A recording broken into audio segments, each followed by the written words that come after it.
Hello, everybody. It's Ukrainian Talk Show on Pod TV. My name is Sasha Star, and our guest today is Dr. Jonathan Lockwood. Welcome to the show, John.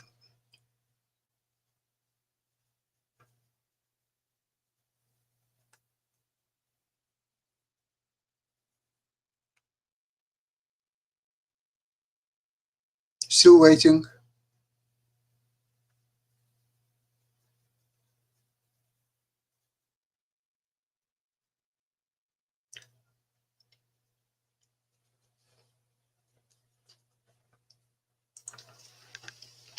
Okay, let me contact him.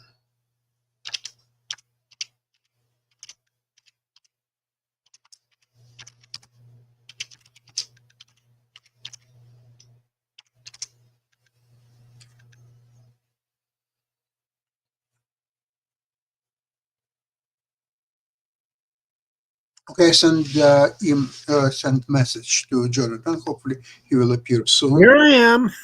Here you are. It's magic. Yeah. Okay. Glad to be here, boys. Okay, so yesterday it was exactly 30 years since signing of Budapest Memorandum. I've looked yesterday at the text of the memorandum. There is nothing really in gray area where it could be interpreted as they may guarantee Ukrainian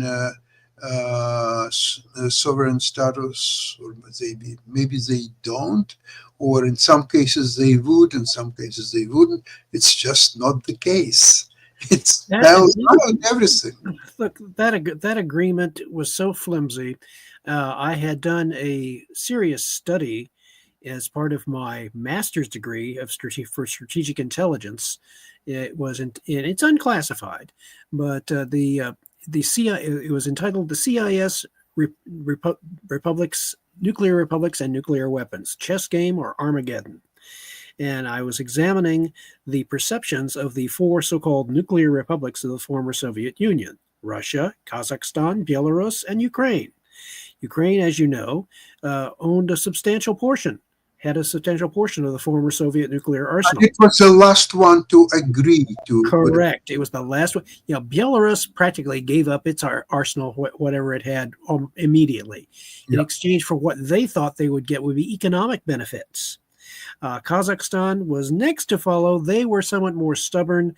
They saw the value in retaining a portion of the nuclear arsenal, but again, they were pressured because they were more geographically distant and harder to support. They obviously thought that the better course of action would be to go ahead and give it back to Russia so that they could get some concessions, maybe economic benefits as well. Ukraine was the last to go because they clearly, as I had written in an article in Strategic Review in the fall of 1994, that Ukraine saw very clear benefits in becoming a nuclear power in deterring invasion from Russia. That was one of the chief things values they saw in that.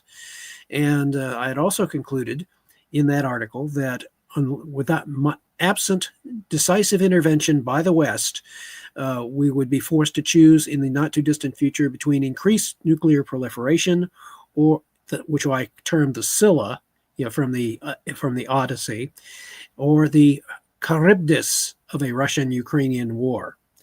And unfortunately, it took a while, but we got the Charybdis of a Russian-Ukrainian war with its accompanying dangers.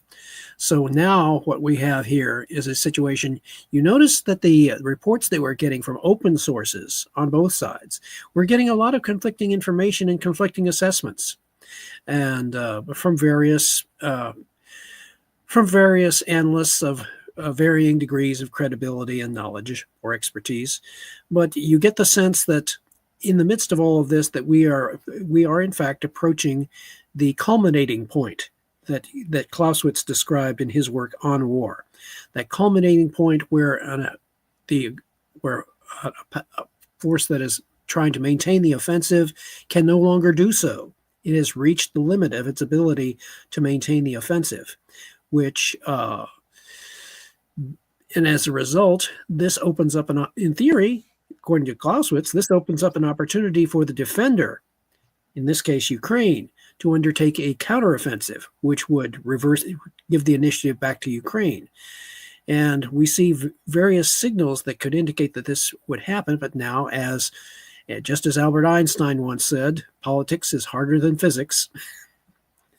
So you have all these conflicting motivations, conflicting agendas that are at play, not just with Russia and its allies, with their varying motivations and goals. They each have differing goals, which makes it all the more complicated. And yet, among Ukraine's allies, the United States and the various NATO allies. Now, for the NATO allies, their motivation is pretty clear. They want to prevent Russia from ever threatening the rest of Europe. They want to be able to stop Russia here, and that Russia must be defeated in its attempted conquest of Ukraine. At the bare minimum, the bare minimum requirement for this would be an armistice in which Russia is forced to cease its aggression and just be happy with what it has. That would be unsatisfactory to a certain extent for Ukraine, because obviously it means giving up some border territories. But in theory, also, as I pointed out several times before, Crimea still remains the center of gravity of this entire conflict. And if Ukraine is able to, within the next couple of months, to pull off a successful offensive counter move, which isolates the Crimea from Russian resupply and reinforcement, effectively isolating the Russian occupation forces in Crimea, there still remains the opportunity for Ukraine to decisively reverse that occupation and put itself in a much stronger position to enforce a peace. Argentina, I'm surprised about one thing. Now it's 30 years since 1994 and signing of Budapest Memorandum. But 10 years ago, in 2014, it was 20 years since Memorandum. So it wasn't that old yet as it is now. However, when Russia annexed Crimea and started the war in Donbass, so what were the steps, if you remember, of American administration at that time, headed by Obama and what's his name, President Biden? So what they've done, and it seems to me that Biden was a little bit more involved in foreign policies and specifically in Ukraine. So what they've done, according to Budapest Memorandum, did they say that it's a worthless piece of paper, we don't care? How did they explain then their position? I'm not sure if they bothered to explain it at all. I think they just tacitly engaged in appeasement. They sort of go along to get along. Oh, well, Russia will be happy with the annexation of Crimea, and therefore we won't have to experience any further danger of Russian expansionism. Unfortunately, they were wrong. Pure and simple. Strategic miscalculation and the failure of the Obama administration to formulate a sound strategic doctrine and grand strategy for the post-Cold War era. They thought that, I just don't think that they thought it through very well at all. So U.S. Administration at the time specifically neglected to do anything, even the note or anything. That's correct. That is correct. You are seeing the result. You are seeing the accumulated consequences of strategic neglect on the part of the U.S. foreign policy and military establishment to formulate a sound and coherent and sustainable strategic doctrine and military strategy for the post-Cold War period. And they thought that that the Pentagon obviously thought that maintaining what they called full spectrum dominance, which, by the way, full spectrum dominance is not a strategy. It really isn't, because if you really break down what full spectrum dominance translates to in budgetary terms, how do you execute full spectrum dominance in military budget terms? Well, really, it translates into more of everything is better. Really, to be sure, the Pentagon in the United States does not have full spectrum dominance, because there is one part of the spectrum that they have completely neglected, and that is space. They have the ability to use space, but they do not have the capability for dominating and controlling space and ensuring that it is not disrupted by the counterspace efforts of Russia and China. Now, Russia has, in its own statements, more than once alluded to the possibility of Russia being able to disrupt U.S. use of space through its own counterspace actions. And this has actually been wargamed in previous war games going decades back, that Russia could in fact do this to great effect. So anyway, full spectrum dominance is not a strategy. It is a bureaucratic mantra for justifying virtually unlimited military spending in all areas. It does not full spectrum dominance does not prioritize anything. It does not give priority to one form of military power over another.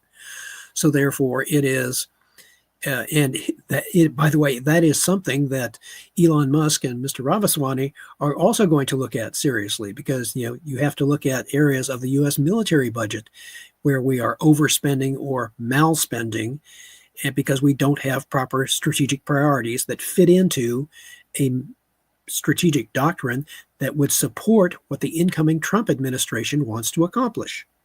All of this has to be reordered, and there have to be cuts in certain types of spending, in military spending, and spending in other types of areas which would be much more effective with regard to our adversaries, such as I've mentioned, creating the worldwide strategic defense matrix, WISDOM, which would emphasize strategic defense, and neutralizing the nuclear missile arsenals of Russia, China, Iran, and North Korea, so that their weapons of coercion are rendered useless. Once you have that, Ukraine and other nations who are threatened in one way or another by the nuclear arsenals of our adversaries, they would no longer have to worry about that. And as a consequence, by the way, how does that affect military spending for the United States when we do WISDOM?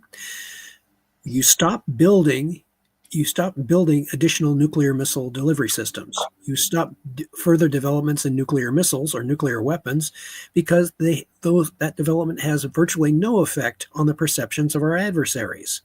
What does have an effect would be our ability to neutralize or block their nuclear missile arsenals. That would have a much more decisive effect, and the money spent there would be much better spent.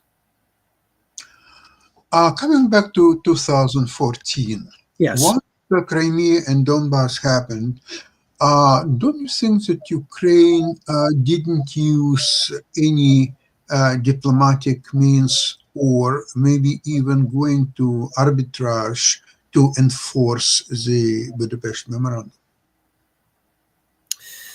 I think they were very remiss in not doing so. They should have objected much more strongly then. Their political leadership at that time probably did not have either the strategic foresight or the will to oppose what was going on. And they were not getting adequate support, or they were not getting adequate support from the West. It's pure and simple. We're not getting it. That's where it all. The West had an attitude much like Neville Chamberlain in the 1930s, assuring peace for our time.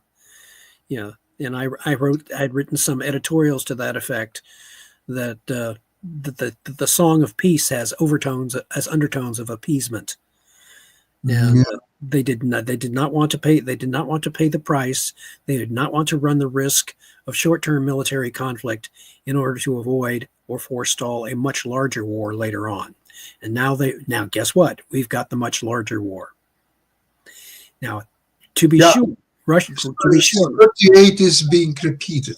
Yes, it is. We are repeating the sorry lessons of history, and what is happening here. It remains to be seen how decisively will the Trump administration end up playing the role of Winston Churchill. So, will they finally sound the alarm? And because there are other European members of NATO who are willing to respond to that call. They are alert to the danger.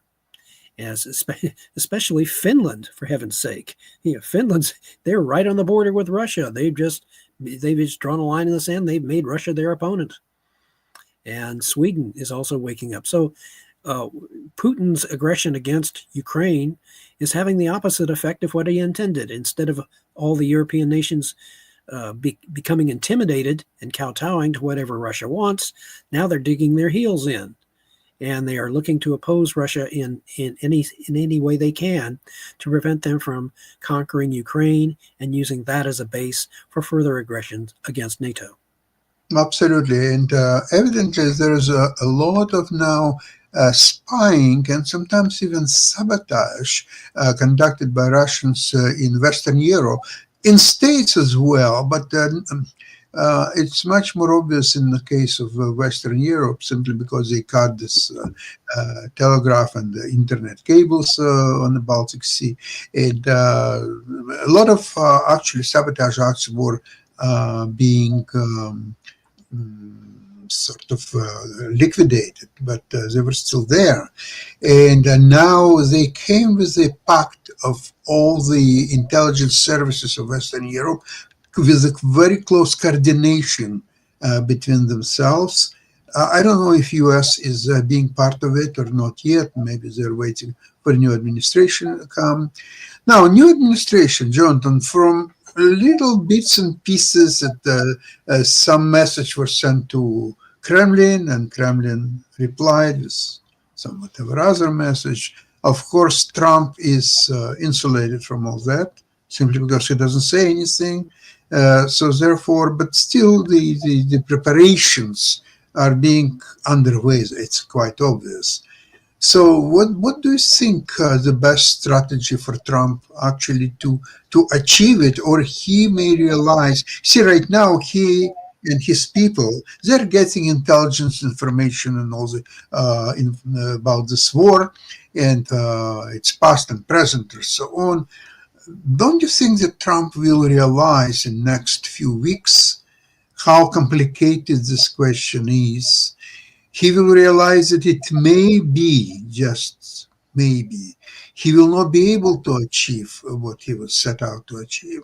And maybe he will just, okay, he has this Pat Kellogg.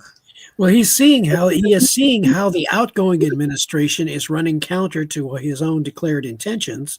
Yeah, they're trying to rush to get Ukrainian aid, military aid, out the door as quickly as possible before the Trump administration comes in. Which, again, President Trump may well learn a few new lessons. He certainly learned from his first administration, from his first term. He was not used to the ways of Washington. He is now taking great care to have a team that will fully support him in whatever course of action he decides to undertake.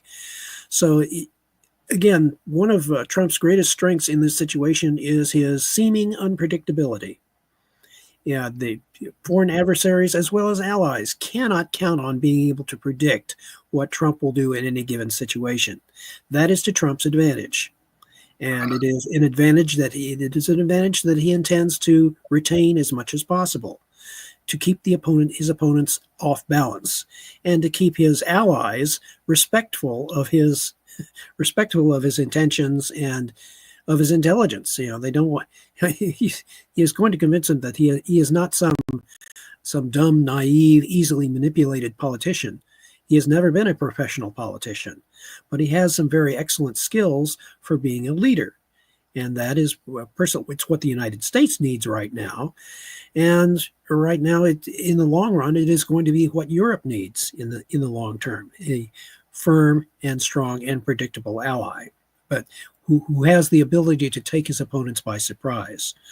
So this is a very fascinating situation because you're seeing not only the checks and balances system in the United States being shown in full display, but you're also seeing that what other earlier political observers have noted, that democracies, or in this case, the United States, a constitutional republic, while it may be slow to act or slow to arrive at a firm choice, once it has arrived at a firm choice, it becomes very resolute, very difficult to shake that resolve. This was the case in World War I and World War II, and it may be in the case of the quasi World War III, the present situation.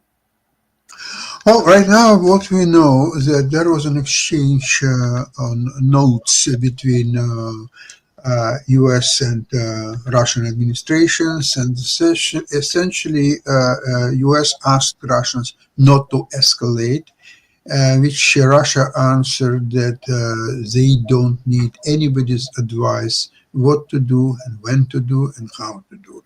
Russia is Yay! pride. And Trump is going to take them and says, okay, that's the way you want to play it. We can hit back hard. We can hit back harder. Show me. Show That's me. what Russia will say, show me. That's exactly right. And you know why they will do that? They know that his goal is a peace. They're not very stupid people. They're not the brightest, but they're not very stupid either. So they understand he wants peace. He doesn't want escalation. He doesn't want to provide Ukraine with the lethal weapons that can actually do some damage to Russians.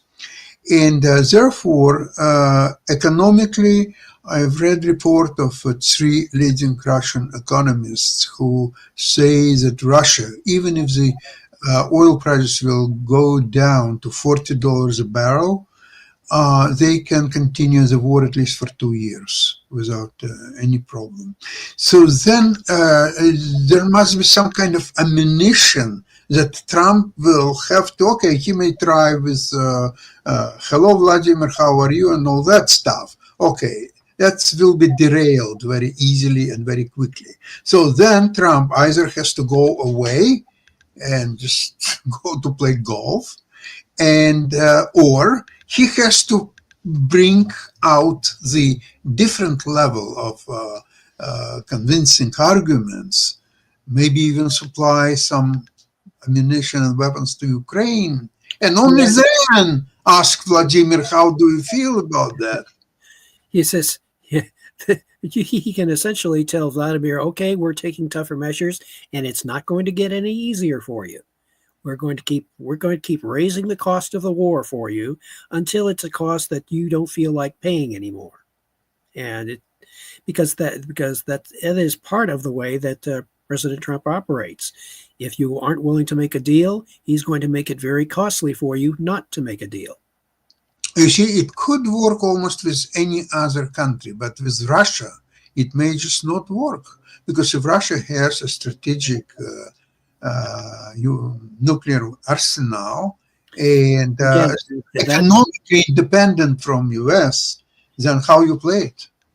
Then basically, he would have to do something along the lines that I've been suggesting, create that worldwide strategic defense matrix in conjunction with our allies to neutralize that is the one thing that the Russian military and political leadership fear more than anything else. That is the result of my decades of research and analysis and observation of Russia, is that the one thing that they fear more than anything else, even though they won't directly admit it, is the potential of the United States American technology to neutralize the one thing that makes Russia a great power in its own perception, their nuclear missile arsenal. Neutralize that, and when the United States showed signs of doing it during the Cold War with SDI, Gorbachev was desperately trying to convince President Reagan to abandon SDI, even though he did not fully realize that SDI was primarily a research and development program, not an actual deployment program. But when the Russians saw that they could not persuade Reagan to abandon SDI, then you started to see significant concessions, such as the INF Treaty, limiting intermediate range nuclear missiles, which a number of Western observers said the Russians would never be stupid enough to agree to something like that. Well, lo and behold, they continued with SDI, and lo and behold, the Russians were stupid enough to agree to that kind of a treaty. So there are examples from history, so that if the incoming Trump administration and whoever his Secretary of Defense happens to be will do a change in strategy to emphasize strategic defense, don't bother to spend more money on nuclear weapons and things. You can divert those resources into strategic defense, into improving the Space Force with a space fleet that would be armed with laser weapons that could shoot down nuclear missiles in their boost phase. That's the key to stopping Russia's aggression in the long term. Neutralize their nuclear missile arsenal with strategic defense, and preferably a worldwide strategic defense matrix that will neutralize not only Russia's nuclear arsenal, but China's, North Korea's, and Iran, if they ever get around to doing it. Okay, so let's talk about bluffing. So the score is now, in my opinion, 1-1. It was USSR bluff in the Caribbean crisis, and it was Ronald Reagan with the Star Wars system. So it's 1-1. But first of all, both sides learned a little bit about other side, and they now a little bit better equipped to recognize the bluff and deal with it accordingly. Number two, if such a system as you described would already existed and the US possessed it, then all wars would come to the end simply by either demonstrating or just issuing the description of that system and how it works. Do you remember this movie? I love it, the Dr. Strangelove, when Russians created the doomsday machine.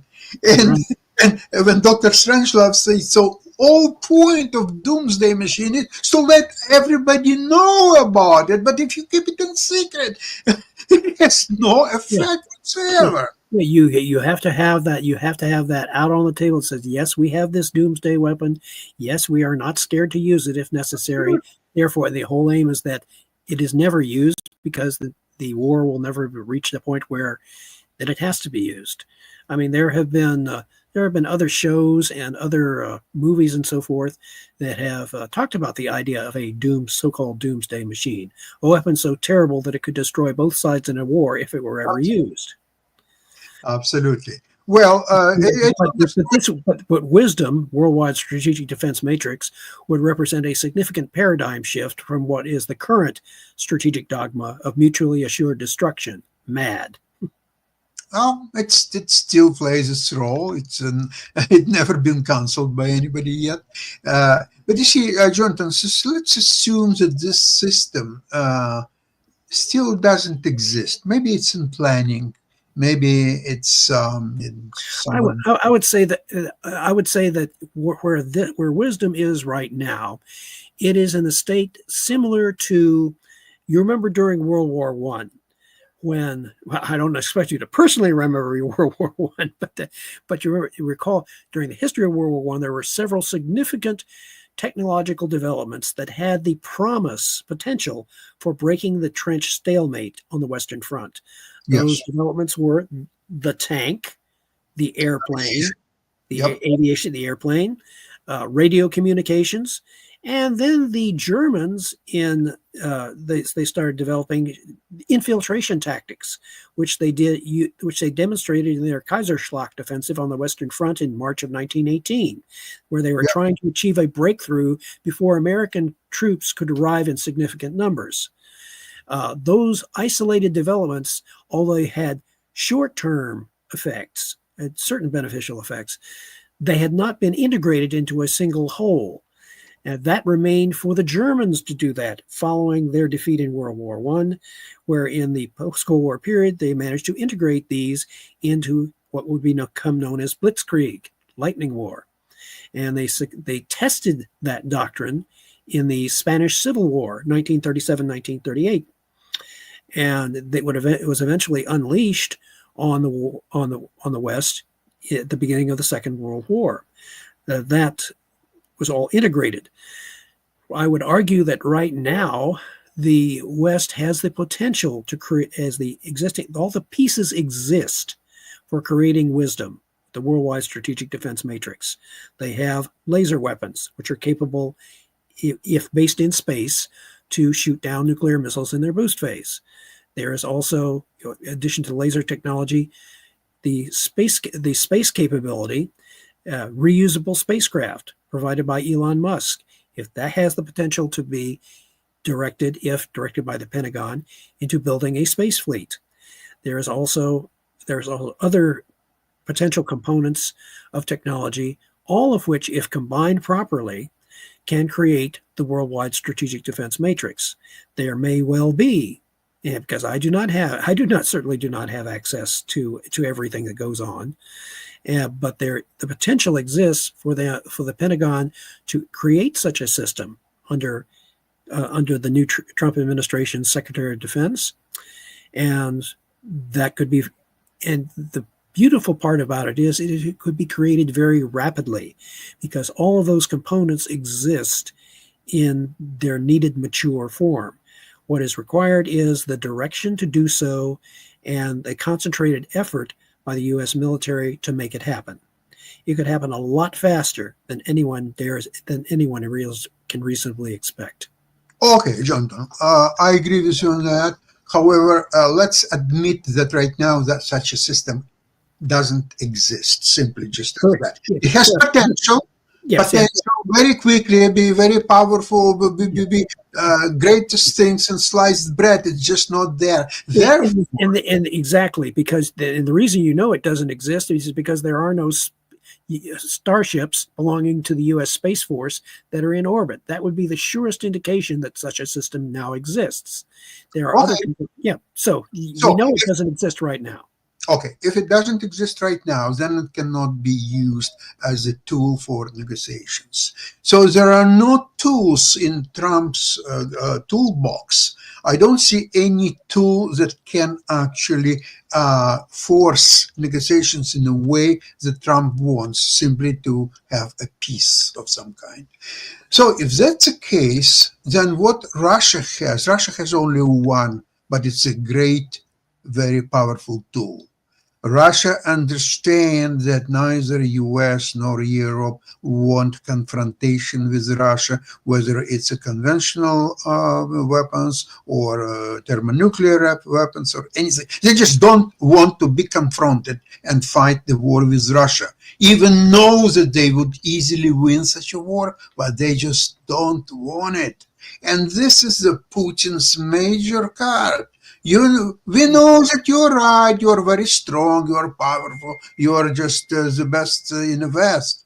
But you know what? When it comes to war, you will run away because you don't want to fight the war with us. Okay, so therefore Trump needs something, because, he's transactional president. So he needs to find something in his toolbox, something to offer to Putin, attractive enough proposition that he will think, okay, you know what, sure, I could, in a few months, I could take over all Ukraine. But this, what you're offering me, is even bigger and better than Ukraine.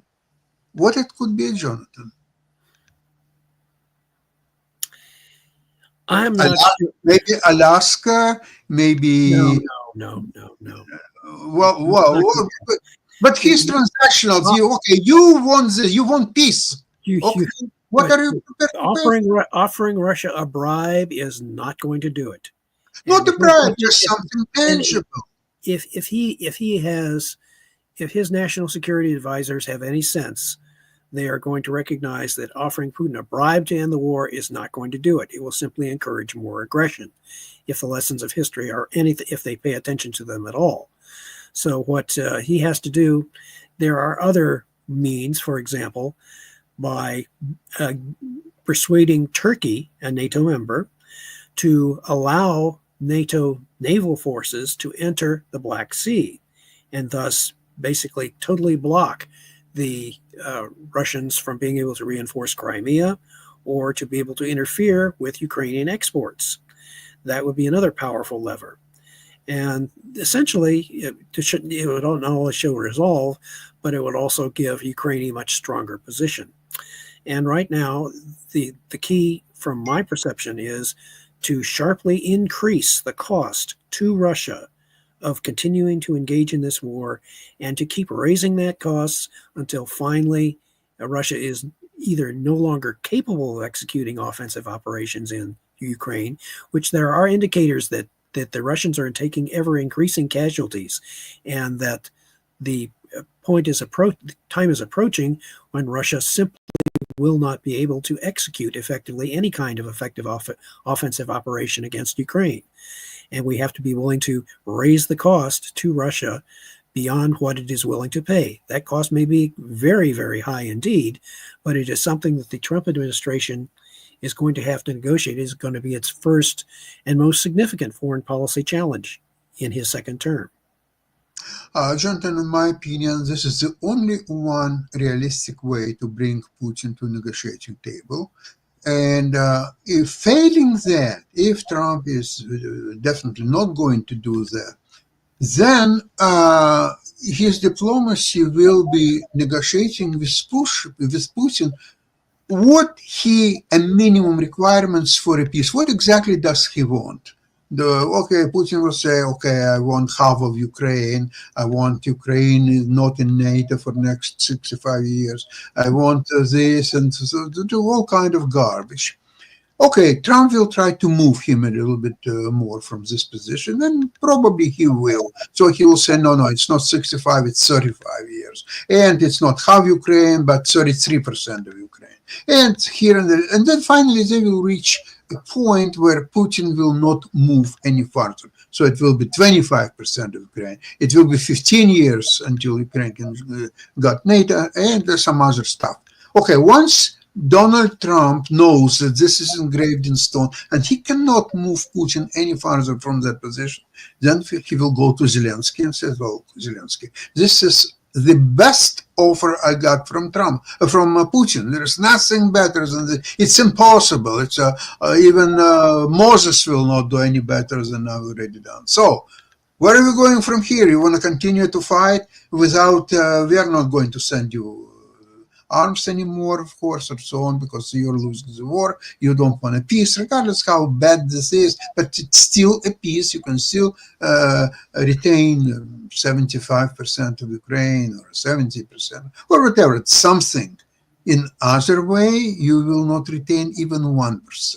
It all will be taken by Putin. So think what's the best result of it. So that may work. What do you think, John? And I would respectfully disagree. This is going to be a major is going to come down to a major test of political resolve for the Trump administration. That's what it comes down to.